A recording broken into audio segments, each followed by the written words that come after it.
The Drop with Frank and Brian is officially brought to you by Switch Suspension. Switch Suspension specializes in all vehicle chassis components. Lift kits, lowering kits, air ride suspension, wheels, tires, steering, and brake upgrades. They use all the best products from the best brands. And these guys are truck guys. You roll into their parking lot at the shop and they all drive custom vehicles. So they use their products that they sell on their own vehicles. So if you guys are looking for anything for your vehicles, whether you're just starting out or you just need some replacement parts or whatever, give them a call or visit their website, switchsuspension.com. Hope you enjoyed this episode of The Drop. If you like these podcasts and all the other content we create, head on over to our websites and purchase merch. Purchasing merch keeps us going and creating more content. Our websites are grinder-tv.com and livelifecustom.com. We really appreciate it. Now on to the episode. I'm going to get out of this app because I have some notes written down. You thought we were going to have anything to talk about today. We have also, we can't talk about the trailer and stuff because I'm not going to put that video out. No, that's okay. This whole trip. Oh, yeah, you can't talk about your whole like Georgia. Talk about like going to Georgia and all that stuff. Yeah, it's okay. So we have tons of stuff to talk about. We can talk about other trailer stuff because you. Are we recording right now? We're recording. Yeah, we're ready. Okay, so we can't talk about the thing that I plan to talk about. No, that's fine because I still have a ton of stuff to talk about. You still.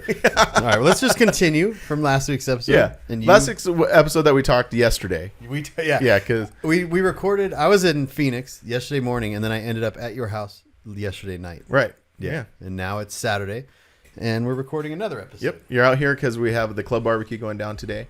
That's pretty much. And when you came to drop off Brent's stuff. I came for the club barbecue. And then the Brent stuff. I dropped Brent's chassis off at his house. His GSI's chassis. Half chassis. And then, yeah. That's cool. And so he's stoked about that. Yep. And then you want to check out the Tacoma, so that you saw the Tacoma for the very first time. Yeah, I wanted to come up and stay here and go for a ride in the Tacoma. Yeah, and all that stuff. What'd you think? What was your reaction to the Tacoma? I'm jealous. Oh, you're jealous? Oh, wow. Why don't you go for a ride in my Tacoma? And we're yelling at each other, trying to talk. There's fluids spewing out of it in different places. Here, let's can you untie that, and then because I feel like I'm like looking right at you here, it's like right in the way. Oh, it's like right in the middle of the face. Ready? Yep. And then slide over here. All right, hold on. Wait, we're not hooked up. Yeah. We're leaving this in the video, by the way. Yo, yeah. We just have to. Oh, jeez. I haven't even edited the other video, so I have to edit that tomorrow. And I was like, oh shit. Oh shit. Am I going the right way? Did you break it? Oh, did your desk break? Wait. What? Hold on. Hold it up. Okay. There we go. Hold on. Which way is tight? Lefty loosey, righty tighty. Yeah, but I'm opposite because we're upside down. So then lefty, right tighty, righty loosey. Now you're getting it out. I feel it. All right, maybe we'll edit that part out. We're leaving that in for sure. Oh my god! All right. Oh, there we go. Okay, there. Yeah. Now I feel like before it was right here, and I'm just like, oh, that's like right looking in at your you face. like this. Yeah. Okay, bad. Now that we got that off, we're gonna have to get you a bigger desk. This works fine for me. I know, but this is not a usual thing. This happens every once in a while. Yeah. You coming out here. Yeah. Talking a little bit, but the Tacoma. I was excited for you to come check it out. I'm like I said, I'm still in love with it. Like just everything is just so great on it. So it's cool. I'm glad you're stoked about it too. And then you were like, last night you were like, hey, we should hook up the trailer and just give it a spin. For some reason, I have this weird. I don't know if you would call it a fixation or like I don't know, but it all goes back to like my very living simple and then like van life stuff and like off grid, right? Like this is gonna sound weird, but just stay with me. Yeah. I'm never gonna do those things. I'm never gonna live in a van and drive around the country. I'm never gonna live off grid because I don't know how to grow food. I don't know how to hunt. Right? I need Wi-Fi and electricity and right and all these things. Anyways, you like the idea of it. I like the idea of it. Yeah. So my way of being in that world is like when we go to car shows and set up the booth. Oh, okay. Right? And figuring out how to, like if you live off grid or in a van, you have to figure out how to do things in very small spaces to make things work. Mm-hmm. Like how to cook and live and do these things in the van. And if you live off grid, anyway, so like when we go to LST and we set the booths up, and then I like to set the booth behind it, and I like just to make everything work. Mm-hmm. And that goes right into the trailer thing. Mm-hmm. I like to like, how do we get the truck you want to have at the show, your show truck, and then but also your booth stuff. Right. So that goes right back to like, well, if you could tow your trailer with your show truck, it would be awesome. And I've thought about that for so long, and it always came back to like thinking I need a full size truck. Yeah. And I like thought about that for a long time, getting like some early 2000 Chevy or something like that, and having a bag, taking it to shows, towing the trailer. But it never. I kind of said I want to say this in a particular way, but I kind of said it last night as well. It's like we're in a mini truck club, though. I didn't want to build a full size. Yeah. You know what I mean? And that's not saying anything against all the dudes in our club who have full sizes, because that's cool. That's what they want. Yeah. But for me, I am just like, I'm a mini truck guy. I like mini trucks. So for me to spend a bunch of money and invest a bunch of time and effort in building a full size, it would be the 4Runner almost all over again, because I would be like, it's not exactly really what you want. what I want. Yeah. You know, but the Tacoma is exactly what I want. And you were like, let's just throw it on there and see what happens. We're talking about hooking your trailer. My vendor trailer, my Your 10 vendor- by 10 yep. enclosed vendor trailer that we've taken coast to coast many. Well, it's not 10 wide. It's like 6. No, yeah. It's like a 6 by 10. Yeah, or it's like a something. 6 by 10. Yeah. I think maybe. I don't think it's 8. It's definitely not 8. So it's probably like 6. Yeah. Yeah. But anyway, the vendor trailer Regardless. that everybody sees in all Yeah. of the videos, we hooked that up. Now, granted, it only had my stuff in it. Usually it's loaded down with both of our booths and both of our merch. So it's only my stuff. But again, like another scenario. So we hooked it up. We took it for a drive with the exact same drive that I took the 4Runner on one time.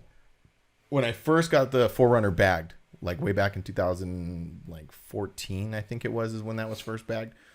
I was like, I'm going to give it a try. You know, I'm going to hook it up to the trailer and see what happens. And it was empty back then.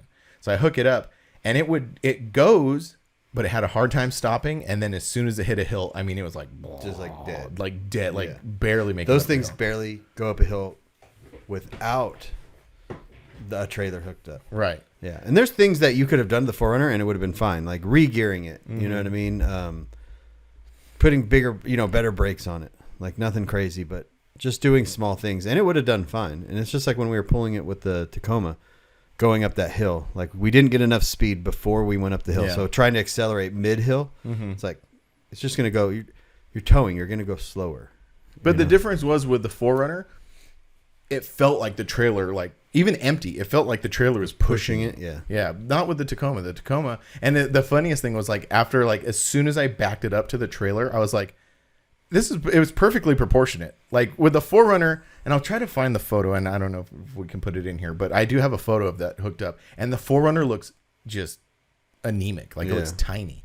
I don't know because if it was bagged. I don't know if now when the Tacoma's bagged, if it'll have that same effect. But a stock Tacoma, it does not look weird. Yeah. It's like it's perfectly proportioned. And it did great. It stopped good. It took off good. It went up the hill still slow, but like you were saying, like under different circumstances.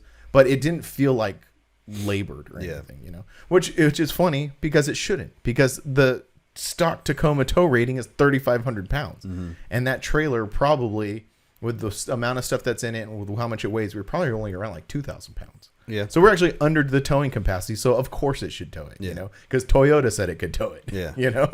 So I think, but like we were kind of talking about like how often we get under, maybe as like Americans in general, I don't know, but we get under this like false thing that we need a half-ton truck, a 3/4 ton truck, a 1-ton truck. Like we don't need those things. No. You talk a lot about Australia, and those dudes, they don't have half-ton. No, like in New Zealand, you go around the bay in New Zealand, like where I was at, and it's just Subarus pulling boats, launching boats, and pulling campers around. You know what I mean? Like everyone thinks you need like a 3/4 ton or a 1-ton dually, and then people also think they have to do 80 miles an hour on the freeway. Well, and that was what I was saying. I'm used to hooking up the Titan or the Tundra, doing 75 miles an hour with this trailer, cruise control on. But I'm going to stop doing that. I learned my lesson on that. I'm going to stop doing that. But I think we just get used to those things, and we just assume like, well, of course you need a half. When we were going to Unfinished Business, Will Freeman was behind me. He's got an F-150, and he was pulling his 720 on an open trailer, and I had the Maverick, and I was pulling the little trailer, and it was loaded down with my booth and Lindsay's booth, and there was 3 of us in the Maverick. And we get to courtside, and he's like, "Yo, why are you going so slow?" And I was like, "Well, 1, I drive slow. 2, this Maverick pulling this trailer, like it's probably close to, it's only rated for 2,000 pounds. I could probably pull more, but I don't want to do that. But I'm not gonna do 80 miles an hour. Like there was sometimes I was like, it got down to like 55, and that was because it was like when there's wind pushing on that thing, it doesn't do well at all.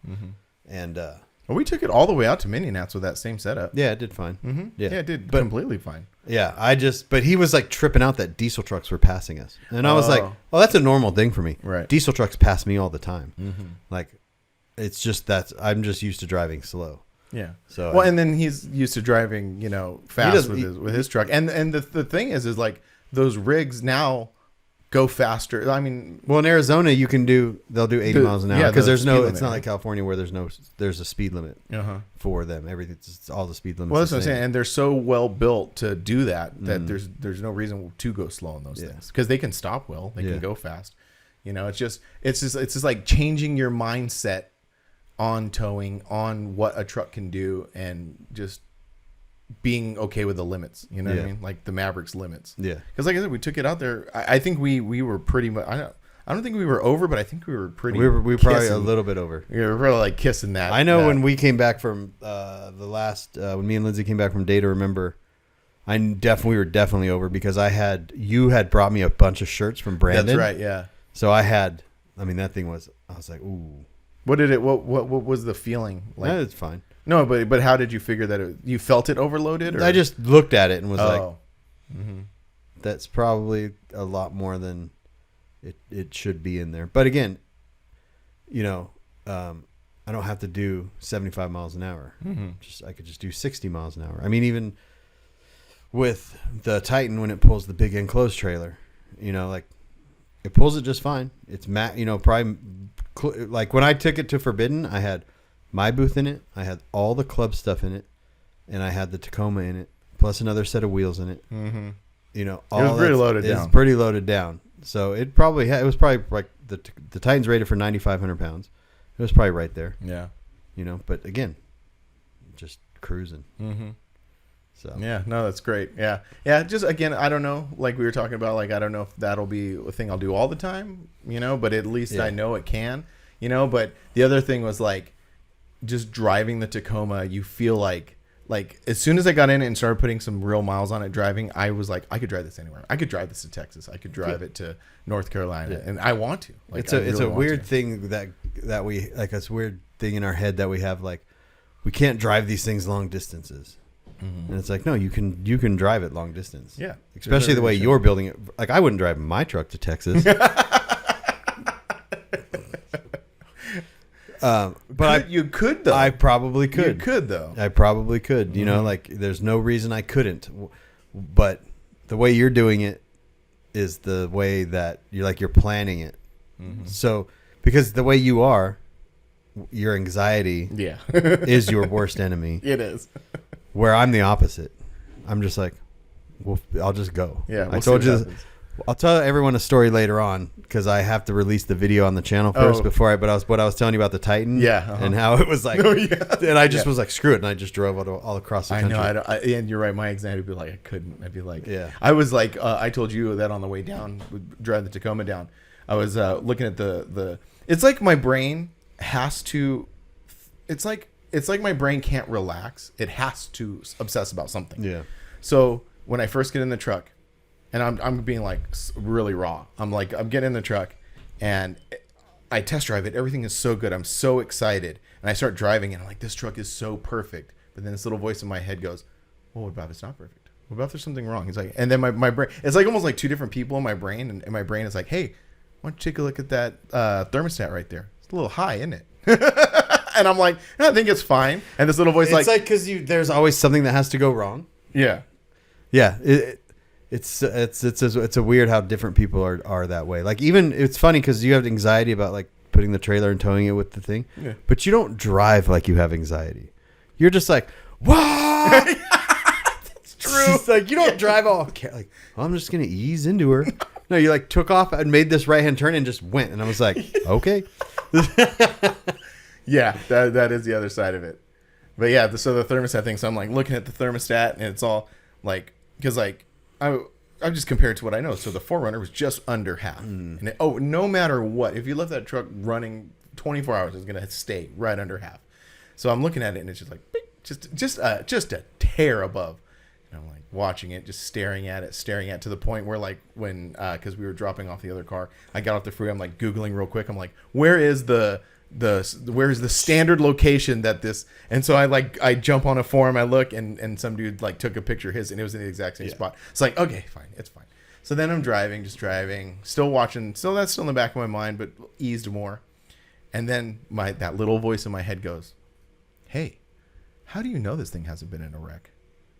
What, did you take a look at the title? Maybe it said salvage and you didn't realize it says salvage. So I'm like, hey, Angie, can you just hand me that title real quick? I just want to check out something. Jeez. I'm looking at it. I'm driving, looking at it. I'm like, okay, that's good. I'm telling you, man, I'm a mess. But everyone's a mess in different ways. Mm-hmm. I have the anxiety of like, did I spell things wrong or right? I will literally go and check. Like I'll upload a story or upload something to Instagram, and then I go look, and I'm like, okay, I spelled it right. And then I'll look again. I'm like, did I spell that right? Yeah. I've Googled words before to make sure I've spelled them right. Yeah. You're like, right? R-I-G-H, right? Yeah, that okay. It doesn't sound right. And then right. And then you start saying it over, and you're like, no, that's wrong. Yeah. Yeah. So everyone's got anxiety about something. It's just everyone's anxiety is different. Right. And for yours, I wonder if it comes from like, because your mini truck experience when you started, you kind of just like bartered trucks. Yeah. Oh, that's exactly. Yeah. And so you never really, up until the 4Runner, you never really had like a solid. And actually, to get kind of way in the weeds about it, it extends farther than that to like my youth. Because like growing up, you know, my family bought new cars and stuff, but we also had like piles of shit too. You know, so like there's plenty of times where we're like broken down. Oh. So like, did you ever have a traumatic breakdown experience? Many. I'll tell you a couple of them. So we're figuring this getting out. In the weeds, yeah, right? This out. So one time, my dad got this motorhome, and this is why I hate if someone handed me a brand new diesel pusher motorhome, I'd be like, nah, I'm good. That's why I only like trailers. Yeah, because like I know my truck's gonna make it. So we have this motorhome. We're going to Mexico, right?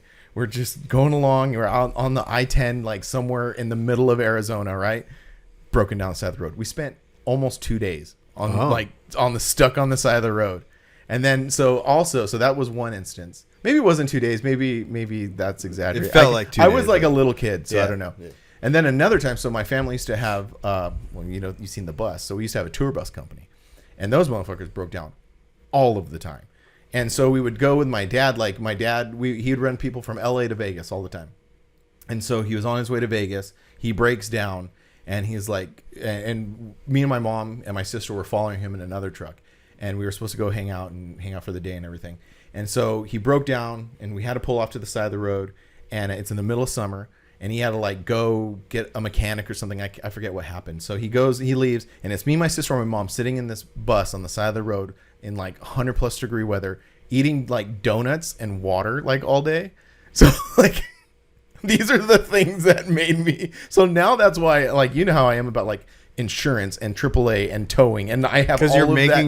I'm making sure that I'm not going to be in that scenario. Yeah, there we go. Yeah, we figured it out. Yeah, it's 100%. We figured out everything in your life that you have anxiety about, or anything, even other things we won't get into, but it comes from a traumatic experience. Oh yeah, for sure. So like, remember the first time? I remember the first time we took your Titan. One of the first times to a show, and I remember we were coming back and we were in Lordsburg. Oh yeah, and there was a drop of transmission fluid on the plug because you just had the transmission service, and you got back in the truck, and we knew each other well, but I had never seen any weird side of you. Others, yeah. There was 2 instances, and that was one. And you were just like kind of like freaking out, but you were trying not to freak out in front of me. Well, no, but that's how I freak out. Like I don't like lose my mind. I mean, I do in some instances because Angie will be like, no, you do in some instances. But most of the time, it's like when I go because like sometimes I go to the doctor and when I get there, my blood pressure gets real high. But if like the lady's doing her thing, she's like, oh, your blood pressure is really high. And I said, I'm like really nervous, and she's all, I couldn't tell, because I internalize it. I just sit there and I just sit there like this. You just tighten up, and then I internalize everything, and it's not good for you. No, I know.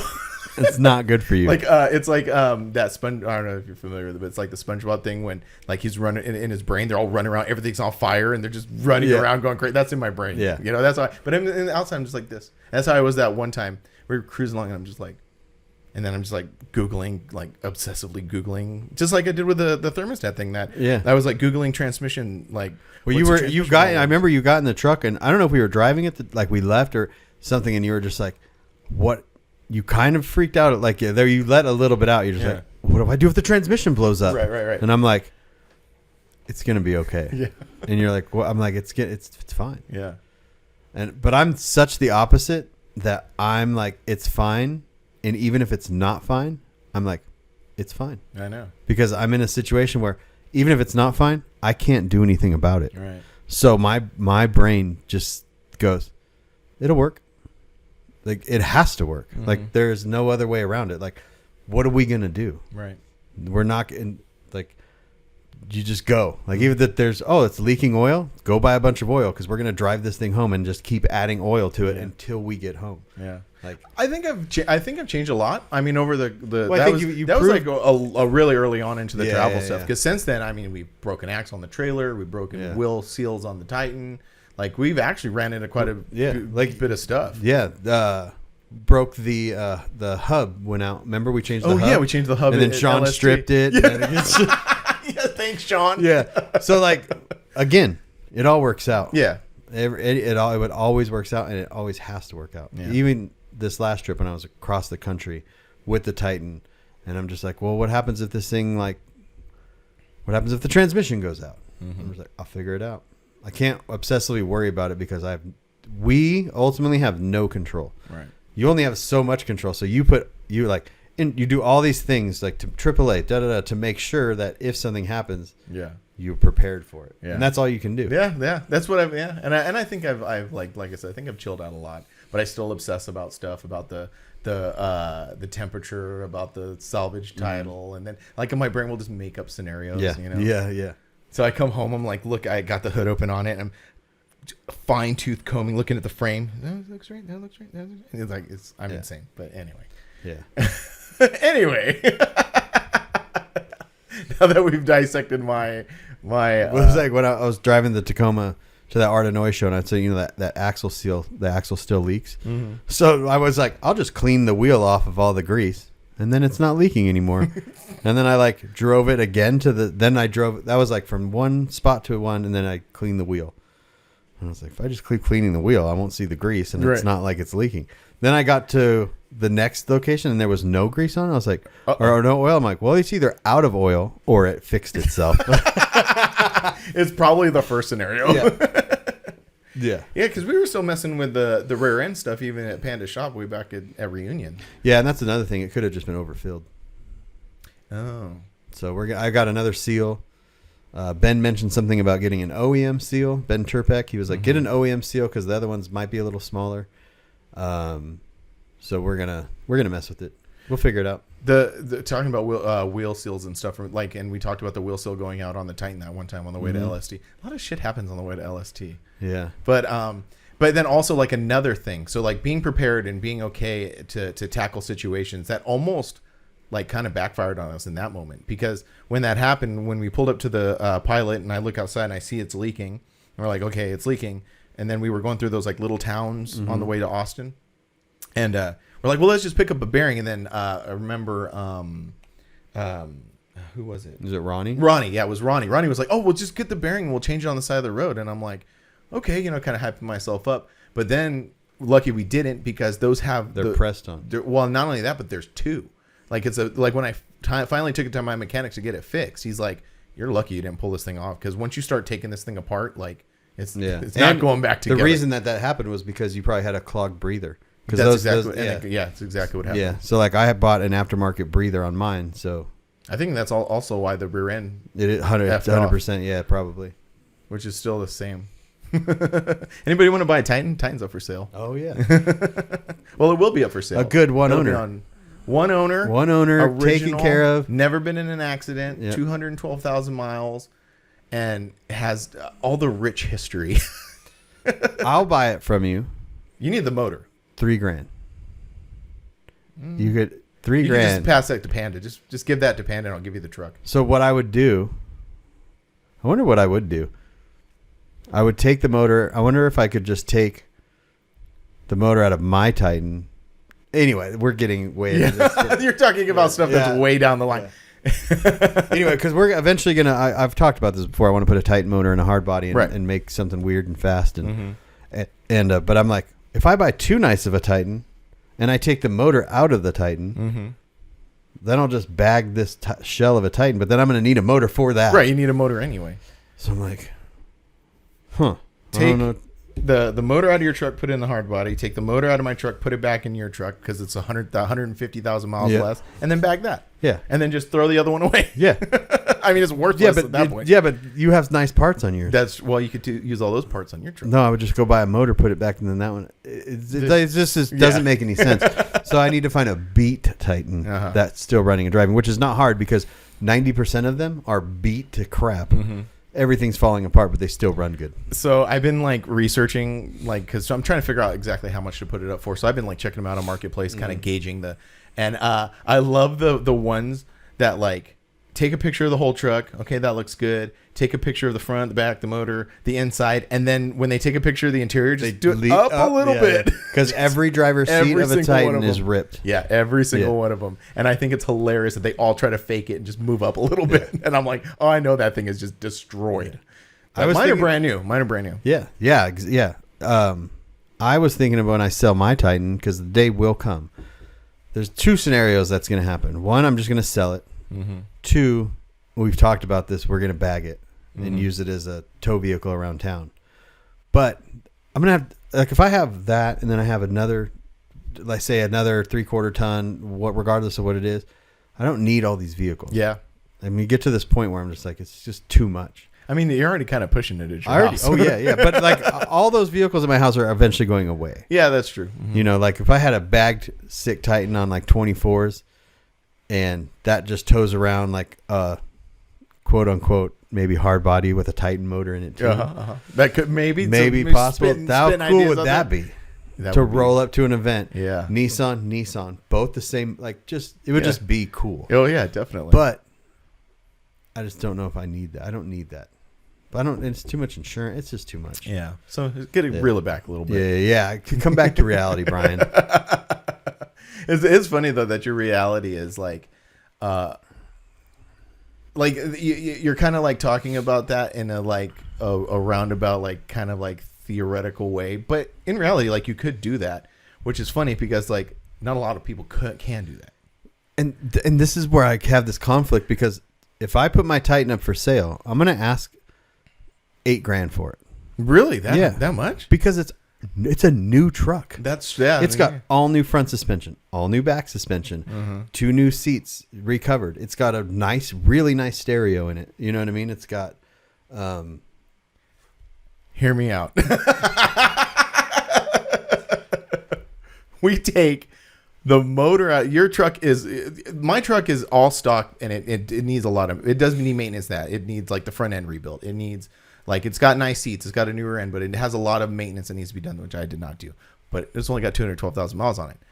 Yours is a brand new truck with 375,000 miles on it. Take the motor out of my truck, put it in your truck, sell your truck for $10,000, split it. $10,000 or more, whatever. Let's sell my Titan for $10,000. Yeah, put the motor out of mine. Oh, it wouldn't sell for $10,000. No. None of it makes sense. Yeah, it's way too much work for a couple. Everybody's listening. They're just like, "What the?" Yeah, this is. Bear with us, or stop listening. It doesn't matter. It doesn't matter. This is what I was getting back to when I was like, "Oh, I'm going to sell it for $7,000," but I'll probably I'll ask $8,000, probably take $6,000. Mm-hmm.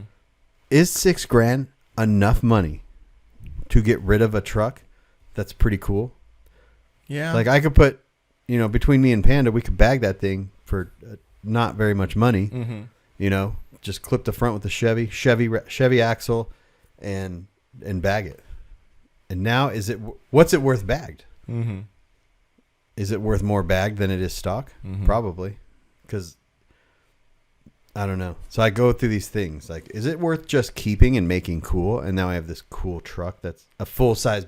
I don't have a bagged full size. What if I had a bagged full size? Yeah. But do I want a bagged Nissan or do I want a bagged Chevy? Right. Like, and you're bagging an OBS. So and you what's already have... $5,000 gonna do for me? Right. It's not very much. It's like, okay, it is a lot of money. Yeah. But in the grand scheme of things, it's not very much money. Right. So it's not gonna like alter the course of me. So do I just keep this truck and bag it and enjoy it sometimes? Like we could drive that to and pull a merch trailer. We could a bag truck pulling a bag truck. I don't know. Kind of like back in the day with Holly's truck and the airbag trailer and everything. Yeah. The scenarios are endless. You just kind of, and that was like before, really jumping into this Tacoma thing. Like that's where I was, like just dreaming up all these scenarios. Yeah. It's exactly like I spent many, many, many hours just contemplating like what is the best combination of things, which is kind of funny now that I think about it and I say that out loud because you have the new trailer and we'll talk about that later. And well, that's weird. Oh, usually it doesn't. Usually I'm talking to you on that. I'm like, why did I go to sleep? I'm usually talking to you. Yeah, that's right. We like. I lost my train of thought. You have the new trailer. We have my merch trailer or my vendor trailer. You have the smaller vendor trailer. We were just talking about hooking up the Tacoma to that or using this. We have all these combinations. And do you remember how many conversations we had about like what's the best scenario? Like what makes the most sense? And for a long time, it was always reverting right back to what we did, which is the Titan with the merch trailer. And we kind of actually figured it out without realizing we figured it out. It's not the solution is actually not one solution. No. It's many different solutions. Yeah. And I think, and like, it's like kind of like a dawning on me right now that, yeah, we actually figured it out. But it's not a big merch trailer and it's not, just a 10x10 with a couple totes. It's everything in between. Yeah. It's having all the tools. Which I'm making an entire video on. But I'm going to be good and release that video later and release a couple videos that I need to first. But yeah, I'm going to go over all these different options, and yeah. Well, it's cool, man. I'm excited. Excited for the Tacoma build. I feel like a broken record, but I mean, I just keep saying it. Like I'm excited for the whole build. Excited to go. Panda, I told Panda about it. You talked to Panda about it. He's excited about it too. So like everything's moving. Everything's moving in the right direction. And then so keep buying merch on our websites. Yeah, go to our websites. This is a mid-roll read. Mid-roll, which is just our own stuff. So our own stuff. livelifecustom.com, thegoodlife.com. Yep. Oh, and we're cooking up some giveaways too towards the end of the year. When are you dropping your new design? Oh, next week, right? Yeah, so that'll be out. Yeah, this episode, because we do record. Yeah, because I'll be in Slowdown. You're coming back from Slowdown right now. Yep. So we want to talk about your new shirt? Yeah. Yeah, it's cool. So actually, I'm going to have two new designs on the website. One's a new design and one's an older design. And the older design is my pinstripe C10 shirt, which I haven't done in a long time, but I'll go to shows and people are still wearing those. Really? That's cool. And I'm like, and people will come up to the booth and be like, hey, you had this design. And I'm like, okay, so what my plan is I'm going to start stocking designs, but not taking every single one to the shows. So since I already have this artwork from back in the day, instead of just keep leaving it by the wayside, I'm gonna print up shirts and leave them at home, but they'll be offered on the website. So soon you'll be able to go on the website and see the shirts that I used to make, but they'll be in stock. And but I don't want to take all of those to the shows, So, and that's like some discipline too, because like we've had to like kind of go through this scenario too, because like you feel like it's a good example of the first time we went to Mini Nats. We brought so much stuff because we were so worried about not having enough or just like we're just worried about a lot of things. But now you've gotten to a point where you're much more disciplined. Where you're like, I don't need to bring all this stuff. Like this can live here. This fits this scenario. Yeah. It's just like you're talking about a minute ago. It's another tool. Yeah. Like it's another scenario that works in the whole thing. Yeah. Well, like when I was at Southeastern Truck Nationals, I'm like, I could have, if I had two of the mini truck shirts, like I had a Ford there and I had the Toyota shirt there and I had the S10 shirt there and I had the Datsun shirt there. And then I had some. What S10 shirt are you talking about? The purple S10. Oh, purple S10. The Maggie Valley shirt. So I had those trucks, but that show is an all Chevy show. But there's also people there that will buy other stuff. Like I sold a couple of the Ford shirts. You've sold how do I say this? Not unreasonable. You've sold a lot of Datsun shirts at a C10 event, which was pretty crazy. Everyone used to have a Datsun. Yeah. Right. So so it's like I don't want to, when I go to a C10 event, I don't want to take all C10 shirts. Right.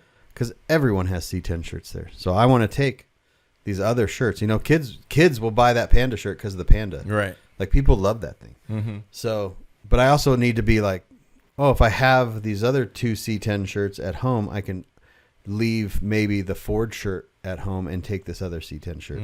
Because I will sell more of those C10 shirts than the Ford shirt. So it makes more sense. Even though I'll sell a couple Ford shirts, I'll sell more C10 shirts. And then if I'm going to a mini truck show, I can just take more mini truck stuff. So I'm trying to get like that balance. Yeah. But you never get 100%. You're never 100%. No, yeah. Because someone will walk up and be like, hey, where's that Ford t-shirt that you usually have? And I'll be like, oh, I didn't bring it. Yep. But that's a small percentage. But we obsess about that sometimes. I know. Yeah. It's like when you get a bad comment. Like you could get 200 good comments, but that one bad comment, you're like, same thing. Jeremy at Trey 5, I don't know if he listens to these or not, but you know, he's like, hey, can you film some of the guys working more? A bunch of people want to see that. And I go, what's a bunch of people?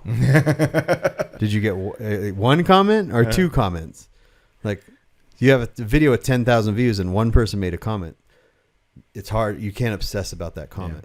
Yeah. But it's hard not to. Oh yeah. Oh, I've done it so many times. Yeah. Like, I don't know if this person listens, but this person's like, oh, show some more Suzus. And I just didn't think about it. I'm like, okay, whatever. And then I was at the show and I saw an Isuzu. I'm like, well, that guy asked for an Isuzu. There's one. And then, it's a good thing. Isuzu. Yeah, There's one. It's a good thing and a bad thing, right? Yeah. Like I'll get the ones where like, oh, this music sucks. Yeah. And then I just won't make any videos anymore. You told me my music sucks. Like I quit. I'm done. I'm out. Done. Goodbye. What if someone did that? Like, it'd be such a fun video to make. It's just like, yep, it's a video of you making a video, right? And it's a video of you going to the car show and filming me making the video, right? And I'm at the booth and I'm having fun, interacting with people, selling shirts, film. Oh, cool truck. Oh yeah, and then I get home and it's me and it's how happy editing the video, and then it's me recording the podcast. We're talking about it. We're like, "Did you see the video?" And you're like, "That was such a good video, man. You did really good." And I'm like, "Oh, cool." And then I shut everything down. I go to sleep, and then I wake up in the morning. I'm like, ah, and then I go in the computer with my coffee and my breakfast, and I pop open my computer. And it's like, you have 10 new YouTube comments. And I'm like, oh, cool. And it's like, good job, man. Awesome video. And then it's one, and I go. And it's like, and then it shows, it's like, your music choice is super shitty. You should not do this anymore. And I go. And then it shows me going to like deleting my channel. It's like, okay, man. And I go, boom. And it goes, and then the next shot is me at Home Depot. Hi, would you like to. Welcome to Home Depot. Yeah. Like this, I would love if I had time to make movies. I would like if I had money. If someone was like, "Hey, man, here's a chunk of money, so I don't have to do any more client work. I don't have to do nothing, and I could just spend a year making short movies." I would do that. Yeah, so I've always wanted to do that too. I just don't think I have the patience for it. Well, you don't have the patience because you need to do other things to make your money. Yeah, and I think now, like with making YouTube videos, it's such an instant like gratification thing. Even if we put in 3 weeks in, making a video, that's not 6 months to a year to make a movie. But you like people so much faster because most of the making a short film is your script. You know what I mean? And you sketch out scenes. So you plan your scenes. The actual filming of the movie, because what we do now, the way we do things now is sometimes we have a plan in our head. But a lot of times that plan doesn't work out, and we're just on the fly. We're like, oh, there's a cool building. Oh, there's a cool scenery. Oh, there's a cool thing. Oh, there's a cool truck. And then we're editing after the fact, and we're just trying to make it work. Where a movie or a short film, you already know what you're filming. Right. Because the script is the beginning. The script is the beginning. So the script is you sitting there, okay, this is what we need. We need this building with this car park, driving, and we need with driving by it. So you go to that building, and the building's there, and you film this car driving by. Done. You don't have to go and it's the whole thing. No, that I never really thought about that like that. But we're essentially, because I mean, it just sounds a little contrived, because Casey Neistat used to say this, like he makes movies, right? Mm-hmm. So essentially we're making short films is what we're making, but it's almost like building an airplane as it's falling. Like as you're going through, like we're walking around these shows trying to think about how we're going to edit the video. So we're like building the video as we're doing it. And it's just like when we go cruising at Midi Nets, whatever comes across our way while we're in the bed of that truck, that's it. Mm-hmm. When I wanted to do, I was like, okay, when Oliver told me that The Stranger was going to go out and cruise, I was like, okay, I'm getting that on film. Mm-hmm. So I planned that. I made sure I got that, because that's a rare thing. Yeah. But usually we're just like, whatever. Mm-hmm. Just hoping. And it's always when like you're driving and I'm filming and you're like, I wanted that truck. Like when I got the guy dragging, you're just in the truck like, yep. And then I'm in the truck and you're getting something cool. And I was like, no, I love that truck, man. Like I want that truck. Yeah. You know, like, it's funny. Yeah. So it's making a movie, not really a movie, but like I have a script in my head. Yeah. We were talking about it last night. What were we talking about? You're telling me about like the swing shift thing. Yeah. Like I already have like the whole intro set up. Mm-hmm. I need to get that out of your brain. I need to get that out of my brain and write the script for that. But I just don't have the time. Mm-hmm. If I had the time, like again, if someone was like, hey, here's X amount of dollars, how long do you need to make this movie? I'll be like, a year. Mm-hmm. And they're like, well, how much do you make? How much do you need to survive for a year? I'm like, this is how much I need to do for a year. Cause then I wouldn't have to take my time like going and filming for people and doing this. And that would be your job, is creating this movie. Mm-hmm. And then I could sit down and go, okay, we're going to make this movie. I don't have anything to do. And we're going to write it. And we're going to, I forgot what the term for doing the images. There's a term for storyboarding. Mm-hmm. We're going to storyboard it. And then we're going to cast it. Mm-hmm. And then we're going to go shoot scenes. And we're going to, scene this. This is where we're going to shoot all these scenes. Even if the scenes were like scene 1 through 5 was at the beginning of the movie, and then you have scene 17. Yeah, that's how they shoot movies. Yeah, they don't shoot them chronologically. They just shoot whatever. Exactly. Yeah. So, yeah, I think it would be a lot of fun. That's why, like, I think, like when actors and stuff see movies for the first time, because like from their perspective, they don't even really understand how the movie's going to go. Mm-hmm. They're just acting out these scenes. They're just doing the lines, doing these scenes. They really don't know the context of it, really. You know, a lot of people make fun of actors and actresses. Oh no, that stuff is hard. Say, yeah, it is difficult. To try to act a scene. Mm-hmm. Your kid just died. I want you to be like devastated. Yeah. And you're like, yeah, but I just like or yell at the top of your lungs at something. Yeah. Like no, it's hard to do that. It's hard to improv. Like those people that go on stage and improv and like perform and all that stuff. Mm-hmm. It's not easy. Right. I had an idea for a movie too, but mine doesn't, like, it was at the time would be such a good thing. Like me and my friend came up with a scenario. It doesn't make any sense nowadays, because we had one kind of similar like what you were talking about, but it was about Black Friday. It was about a group of friends going out on Black Friday and buying stuff and all the shenanigans that happens, and how they go like, okay, you're going to go get the TV, you're going to go do this, and then all this crazy stuff happens, and then they run into somewhere. Like it had all planned out, right? That would be an amazing movie. But it doesn't make any sense now. Like, but it does. It still does make sense. I guess people understand the concept. Yeah, because everyone grew up doing that. I don't know. I stayed the night in a Circuit City parking lot. Mm-hmm. Woke up and the line moved, and I was like, "Oh crap!" Luckily, the people saved me a spot. When we got, because what happens is you stay the night and everyone's spread out. Yeah. But then at a certain time, everyone gets up, folds their chairs up, and then they squish into the line, right? And we went into the Circuit City, and just. There was nothing good to get. There's nothing that's good on sale. Like I just got crap just to get crap, because if I didn't get anything, I felt like I wasted my time. Yeah. But that movie, that's the planning. You could like open it up and it's like the planning of it. Like everyone's at the house and like, exactly. We're gonna looking at the ads, or like even it'd be a very period correct film. It'd be like mid 2000s. Like you have all the newspaper ads. You're it like, would start with just like people hanging out, and then you'd hear the newspaper hit the door. Gunk. Yeah. And we're like, we got it. And you get that big fat newspaper, and you got all the ads, and then you're like, okay, and then you're circling. So it just shows like circle, and writing down, and then like the plans, like getting the chairs, getting all this stuff, and It would be a freaking cool movie. It would be, yeah, it'd be cool. And then like also like another like point of the movie was there's like a subplot too. So like in that scenario, there's like a newscast playing in the background, and they're like murder out on the loose, and then like, but like, and it's just in the background, but it's like a subplot that there's this, it was a whole thing. That's cool. That would be sick. Like the news is playing in the background and it's talking about that, but only one of like, say it's a group of 5 people, only one of the dudes picks up on it. Yeah. The rest are kind of oblivious, and this guy, it's just like they're a bit blurry in the photo, and it's just him, and he's looking. He's like, And then weird things happen throughout the night, and he's the only one that pays it. Like he sees something happen across the parking lot. Yeah. Or like a car, like at the news, it's like he drives a red 93 Ford something F-150, and then like a red F-150 like pulls in the back. You're like, oh. And then, but he only sees it. Yeah. And he's looking at everyone else, and they're just kind of like, yeah, dude. But he's like, and so that little things happen over the course of that movie. Yeah, it'd be cool. It would be cool to make a film. So if there's anyone out there, everybody's like, what the hell are you guys talking about?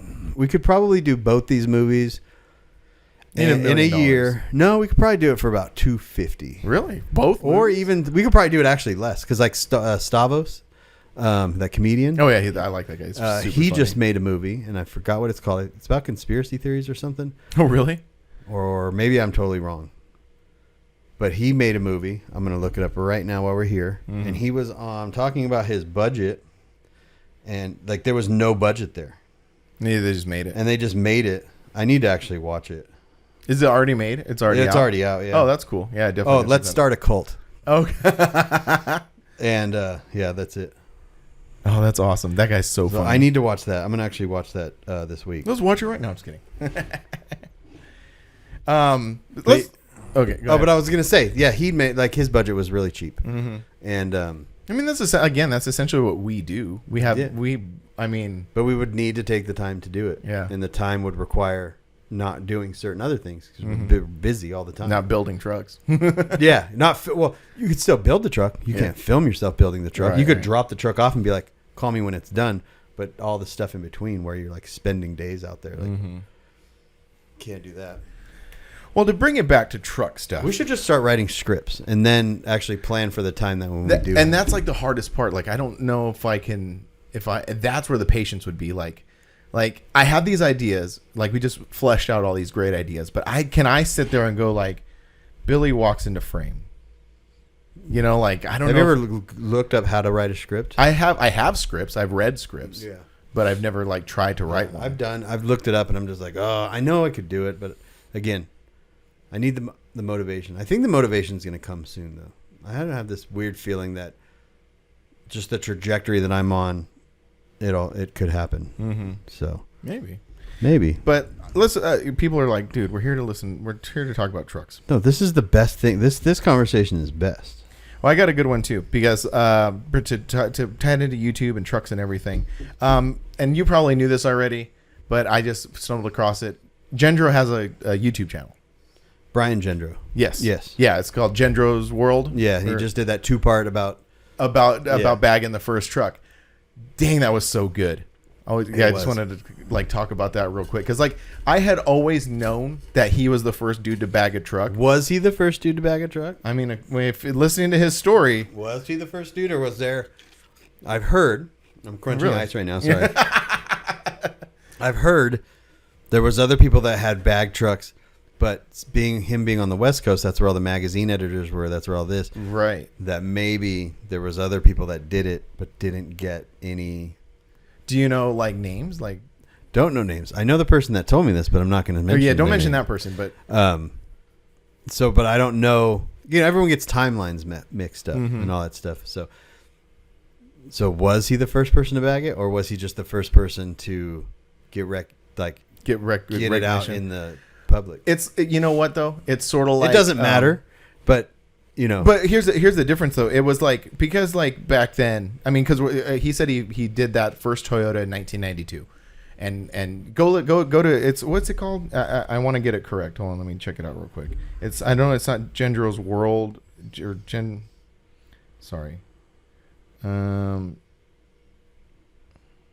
Gendro's Chop Shop.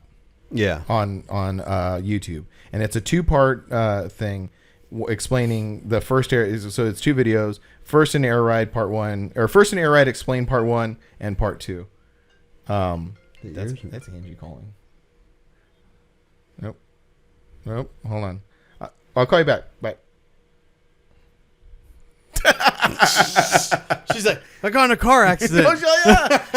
So it's a 2-part thing, and my thing is like, back then things were so segregated, like the East Coast and West Coast were so segregated. It would be one thing we couldn't even go to the same skating rinks together, like in like town. What do you mean? You said segregated, so I was just making a joke. Dang. Jeez. Sorry. Anyway, they were very divided. They were very divided. So I don't think it was one of those things where someone might have done it on the East Coast and then he saw that and like, oh no, I'm not saying that. I think it just happened. Yeah. Like he totally figured it out on his own. And I'm not saying that someone didn't figure it on their own. I'm just talking about this. And I just wanted to like go watch the videos to hear the whole story and really kind of like digest all that, because like I said, I didn't know. Like I just know that he did that, but to hear him go through each step of like seeing the bag, figuring it out, like because like to touch on the video a little bit, like he didn't like fabricate the bag in there to start with. He actually just took the bag and slid it under the truck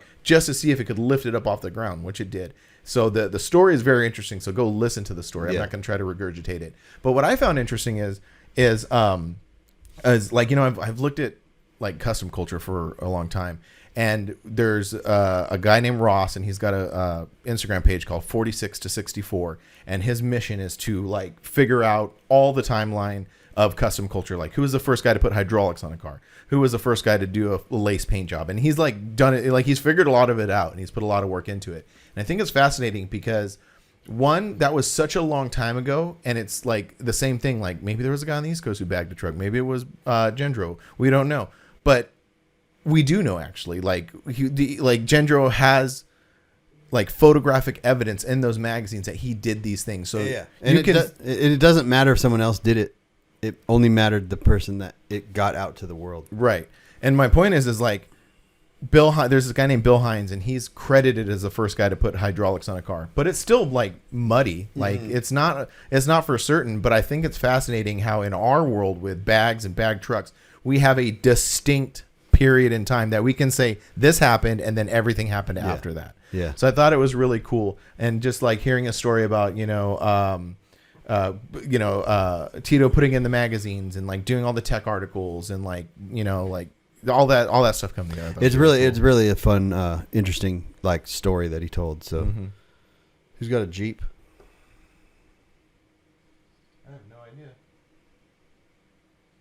I don't know. Your dad has a Jeep now. Yeah, he's all about a Jeep. Parking it next to his boat. One day, Frank will show you around his property. One day. It is not ready now, but one day. I'll peel the veil back. Oh, they're getting out. But yeah, one day Frank will show you guys around his property, and it's very interesting. That's probably one of my dad's clients. Yeah. Anyway. Yeah, that's another thing. People are like, oh, you live with your parents? No. They live with me. They like live on the same. We exist on the same plane. I live in their basement. Yeah, this is the basement of their house. Yeah.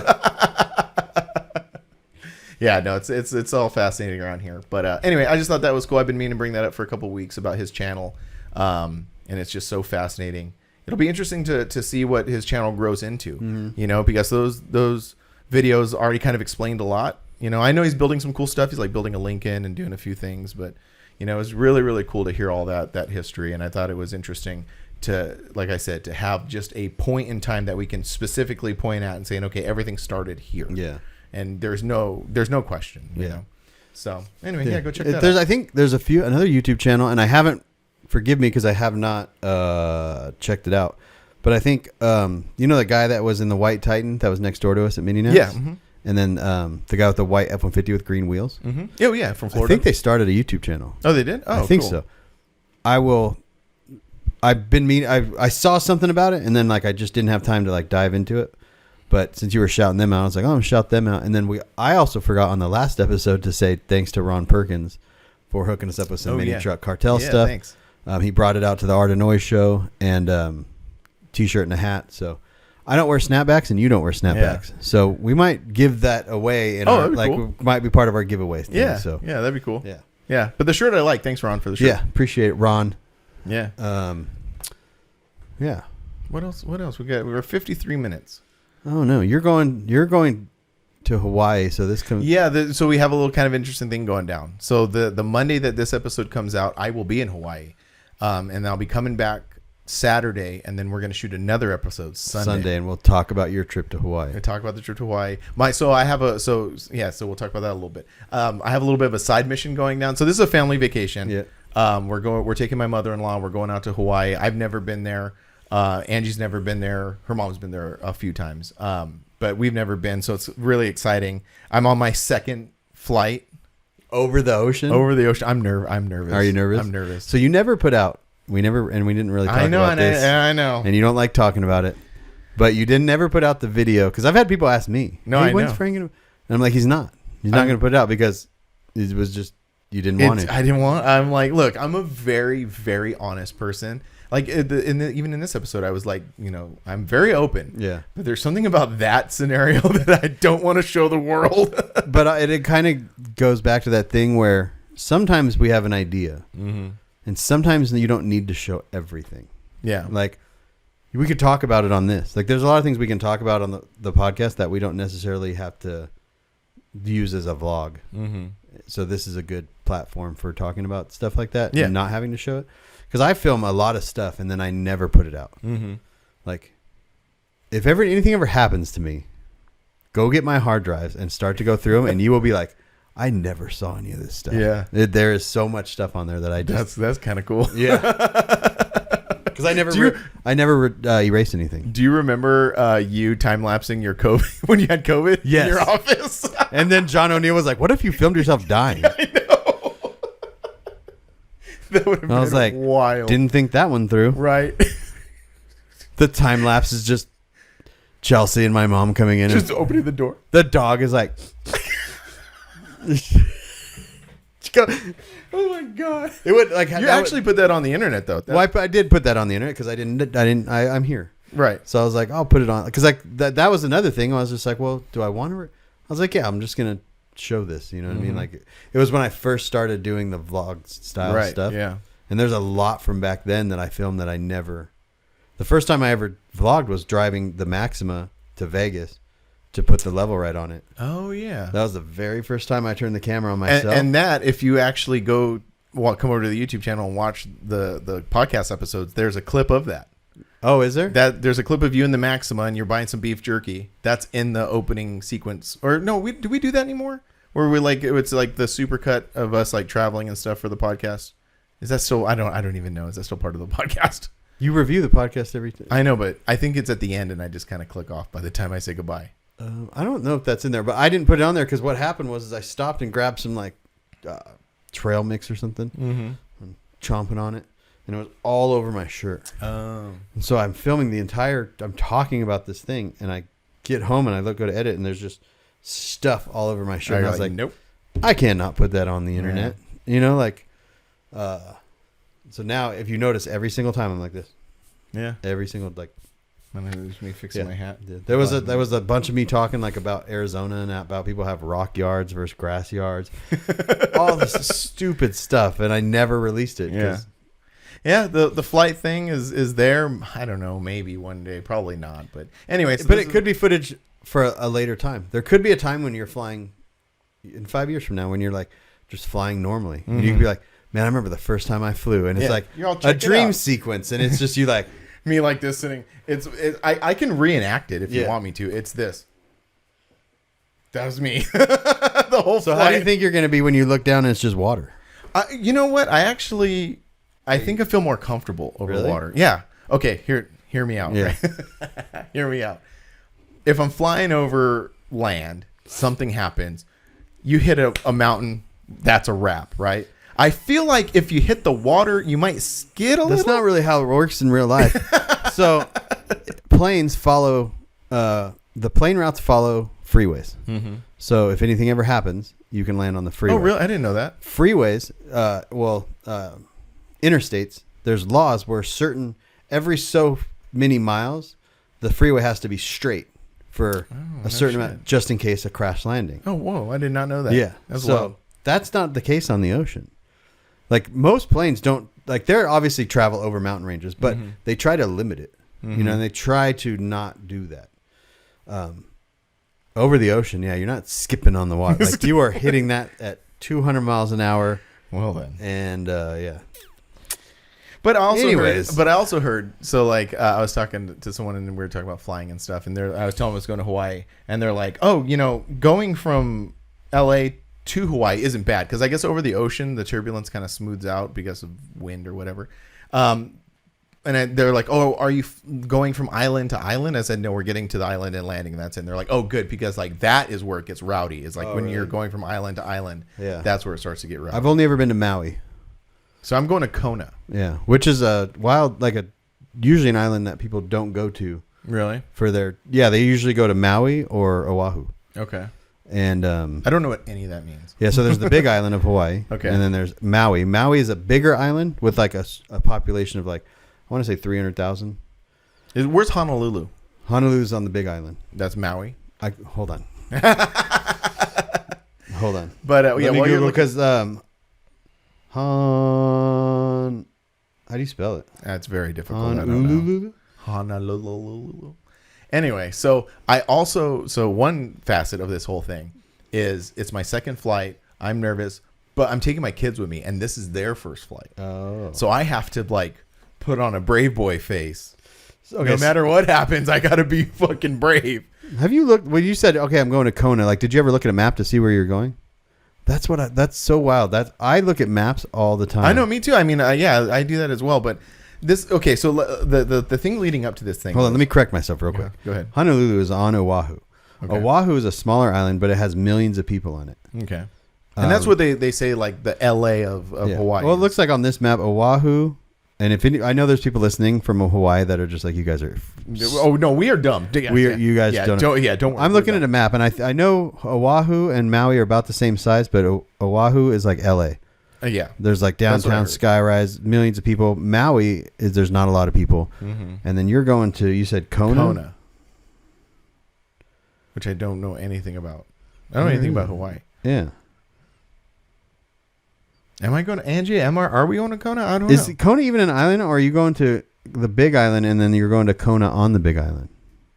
Yes. We need to cut this out because we're just stupid. No, I mean it's fine. I mean, because like the thing, it's actually kind of interesting because like last week I was like talking to my parents. I'm like, yeah, I'm leaving, and they're like, oh, you're leaving? Where are you going? I was like, I'm going to Hawaii, and they're like, really? I was like, because what happened was this whole thing started a year. We started playing this a year ago.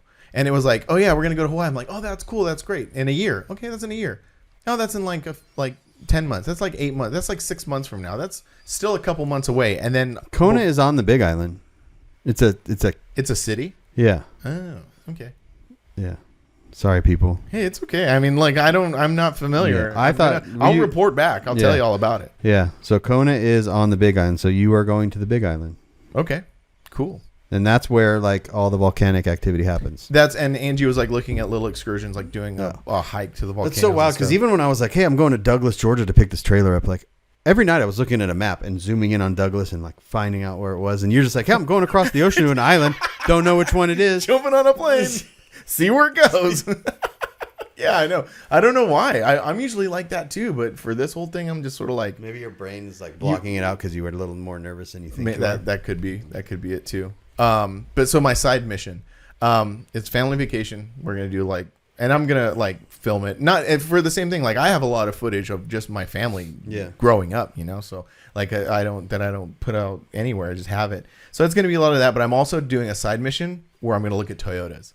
Cause like, that's the thing, right? Like on my video, we talked that had that Joe Coy clip in there. And the whole bit of his is like he went to Hawaii and he was like blown away exactly how many Toyota Tacomas there are in Hawaii. And so like, he would be talking to fans and he asked them like, oh, what's up with all these Toyotas? And they're like, yeah, man. And then the joke is like, this is my brand new 2003 Toyota Tacoma. Cause to them, like, I was talking to this guy, he owns a thing called Thompson Built. And I don't know which island he's on, but I can text him and ask him, but he's got, it's all Toyotas. Oh, that's cool. So like if you skim through there and look at the pictures, oh, nice. Yeah, he's got a Toyota, like he's a Toyota expert in anything you need. That'd be cool. Wonder if he's like near where you're He's going. got a 59 Chevy too, just randomly. Yeah. That'd be super cool. What is it? Oh yeah. Oh dang. Yeah, that's super cool. Yeah. That's my. Oh, no, that's a 4-door of my truck. Yeah. But he put like a complete 4Runner interior in his Tacoma. Oh, that's cool. And yeah, so I'm gonna go explore. I'm gonna go check out Tacomas. Gonna see I want to see some lifted ones, some lowered ones.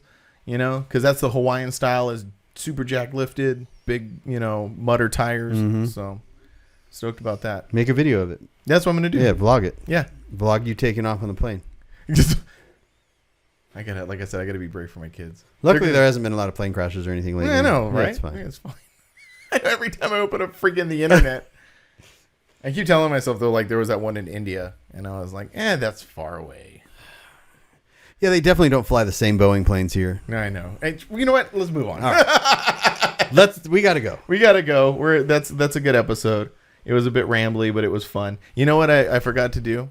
Forgot to put up a light. That's fine. I don't even. There's a lot of light in here. Yeah, I a think lot it's of natural fine. light. A lot of natural light. Yeah. There's this back here. I think it'll be fine. Yeah. If not, oh well. Oh well. It is what it is. All right. All right. See you later. Go to our websites. Yep. livelightcustom.com, grinder-tv.com, thegoodlife.com. Okay. Bye. Wait a few seconds.